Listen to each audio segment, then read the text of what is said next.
Obila e kaunti ma Machakos ochako timo nonro kaluwore gi tho ma japuonjre ma klas 12 e sikund sekondari ma Kotoloni mayudore e tong' mar boma ma Machakos.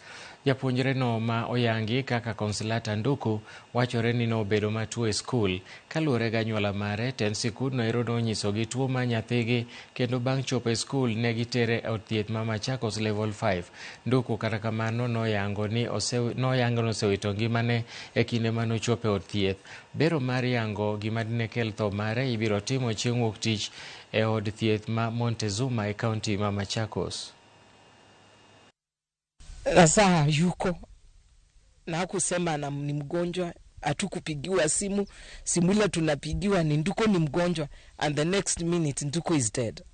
So we are asking so many questions, and we believe the police and the DCI, the people who are concerned, will give us a comprehensive report on what has happened.